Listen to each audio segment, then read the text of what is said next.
All humans came from Africa. One exodus after another, the early humans settled in different parts of the earth and modified their environment. In turn, the early humans were also modified to suit their environment. In due course of time, isolation and adaptation resulted in people in different places greatly differing from one another. There are several legends behind the term Kirat. The early ancestors of the Kirats were silk merchants somewhere in the plains of Mongolia and China. Kirat meant silk farmer and Kirati was silk seller. From Kirat and Kirati, the term Kirat is thought to have evolved. In another legend, it is thought that as population grew, the people lived in forts, and they were called Kiryat. From Kiryat evolved Kirat. According to Balchandra Sharma, as written in Amarkashaw, Kirat meant sour and Kiratis were very sour businessmen. Kirats are thought to have spread across the Indian subcontinent and Burma around 15,000 years ago. Different historians give different reasons as to how they got here. Some write that they came with their cattle searching for better pasture, while others are of the opinion that the hunters got here following game who'd carry long knives. Some also believe that the early settlers were the vanquished from frequent wars in the Caspian Sea region. They must have reached here in several waves and over a period of several thousand years. Limbus are descendants of the Kirats. In their easterly migration, they were spread as far as Burma, while they set up their own kingdoms and ruled this part of the world. Aryan civilization was gaining momentum. In the inevitable clash of the civilizations, Kirat kings lost key battles and, slowly but surely, the demise of the Kirat civilization occurred. This is supposed to have taken place around 5th to 6th century BC. The Kirats migrated north. The group under the leadership of Yelumba entered Nepal Valley, and founded the Kirat dynasty. Similarly, Kirats under other leaders settled in different parts of Nepal. The eastern region was divided into 8 kingdoms and ruled by 8 Kirat kings. These groups of Kirats, Limbus, are called the Kashi Gotra Limbu. Another saga describes how the Toisan Gotru entered Nepal. They lived in San region somewhere in Burma. They were defeated by Kachin dynasty, and in the decisive battle 1,000 Kirat warriors lost their lives. In their honor, the survivors started calling themselves San Makwan. They migrated west under the guidance of 10 leaders and over the course of 600 years settled in Assam, and eventually into the eastern part of Nepal. Their entry into Nepal is estimated at 100 BC. 200 AD. The first place this group settled in was Bodhi village in Dankata. At that time, this region had 8 kingdoms ruled by 8 Kirat kings from the first wave that entered Nepal. Having obtained permission to live in their land, the San Makwan Kirats prospered. The same people moved on to western Nepal and eventually conquered Kathmandu Valley to establish the first Kirat civilization of Nepalese history. They spoke language of Tibeto-Burman ancestry and practiced animistic religion. The epic Mahabharata mentions the Kiratas among the inhabitants of Nepal. Kirati King Yelumba had the dubious honor of being slain in the Battle of the Mahabharata. Legend credits him with meeting Indra, Lord of Heaven, who ventured into the valley in human guise. It is said that during the battle, Yelumba went to witness that battle with a view to take side of losing party. Lord Krishna, knowing the intention of Yelumba and the strength and unity of Kiratas, thought that the war would unnecessarily be prolonged if Yelumba sided with the Kauravas. So by clever stroke of diplomacy, Krishna cut off Yelumba's head and only allowed to witness the war between 2 brothers. The Kirats ruled for about 1,225 years, 800 BCE, 300s. Their reign had a total of 29 kings during that time. Their first and best remembered king was Yelumba. In the Chronicle of Bansawli, William Kirkpatrick mentions that the Kirat rule existed from about 900 BCE to 300s. During the rule of Yelumba, the dynasty was extended to Tista in east and Trizide in the west. The last king of Kirat dynasty was Gasti. He proved to be a dimpled or weak ruler and was overthrown by the Sombanshai ruler Nimishka. This ended the powerful Kirat dynasty that had lasted for about 1,225 years. After the defeat, they went to eastern hills of Nepal and settled down, divided into small principalities, divided into 3 regions. Kirat lay to east of Kathmandu Valley, Kirat far east from Kathmandu Valley, Kirat central Kirat. Before Nepal emergence as a nation in the latter half of 18th century, the designation Nepal was largely applied only to Kathmandu Valley. The Vamp of Lessor Chronicles, the oldest of which was written during the 14th century, are the only fairly reliable basis for Nepal's ancient history. The Vamp of Less mention the rule of several dynasties, the Gopalas, the Apiras and the Kirats, over a stretch of centuries. No extant historical evidence has yet authenticated the rule, and history of Nepal begins with Cheunaran temple inscription of Kindmandiva. In the meantime, the history of Kirat covers much of the history and achievements of the Kirat people of eastern Nepal.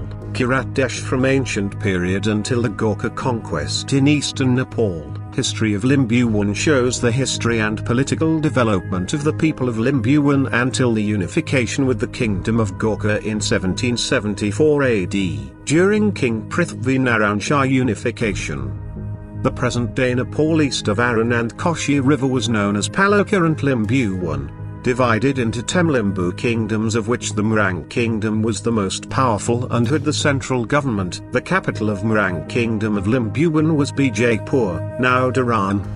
The first war with Gorkhas, in 1771 AD, the Gurkhas, with the view of attacking the land of the Limbu, crossed the Aran River. The generals of the Limbu army were General Sanbatri, General Tesakba, General Kangkari and Commander General Kangzo Ray. They made their fortifications on the banks of the Soa River and fought bravely against the invading Gorkhas.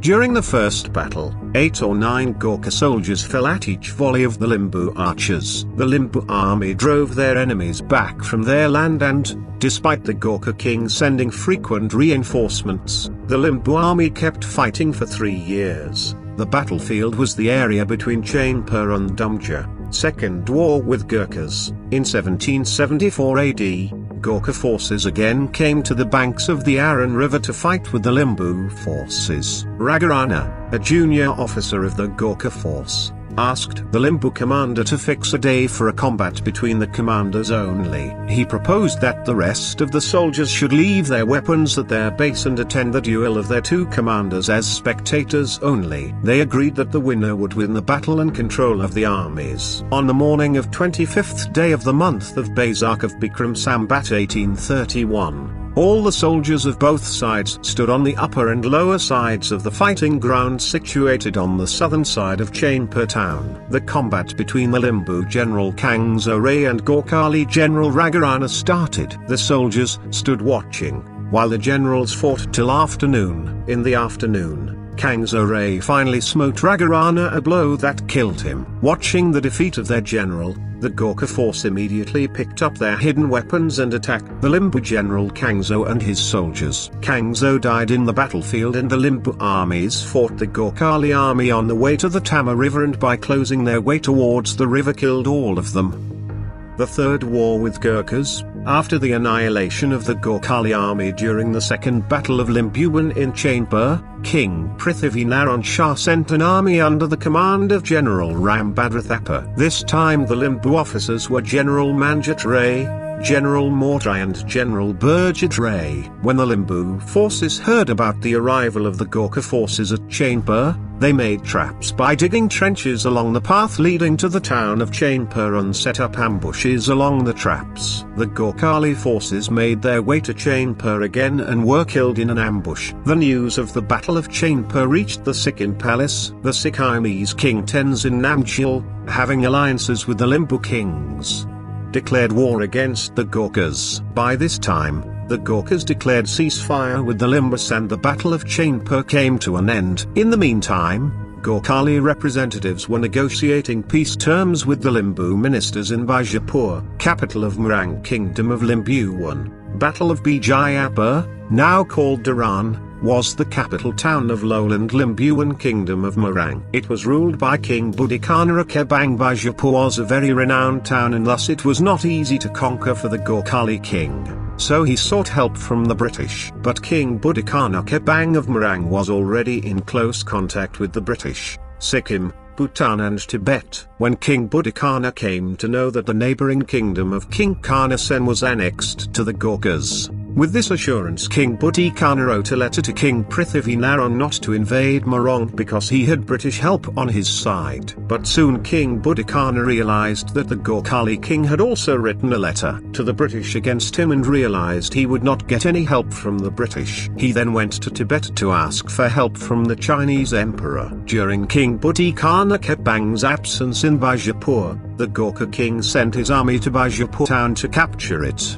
The chief minister Shri Hun Kemjong and ministers of the time Shri Kemfung and Srajung peacefully surrendered themselves to the Gorkha king on the condition that they would be given full autonomy in Limbuwan. Translation of the agreement. Let this be our agreement that I want to have you as the members of my own family. You are under my protection from now. I will take the responsibility of progress and protection of your families. I will retain your rights to anything you possess. You keep in contact with my officers. Help them and enjoy your land with full right as long as it exists. You who call yourselves kings are not destroyable. I know your policy and good intentions. The kingdom of Sikkim had not come to terms with us. My officers have come to your land with full instructions. You will come to know everything through them. You agree with them and enjoy your land individually in a manner as mentioned above. I, hereby, agree to abide by the above-mentioned terms of agreement of never taking your land by force and destroying you.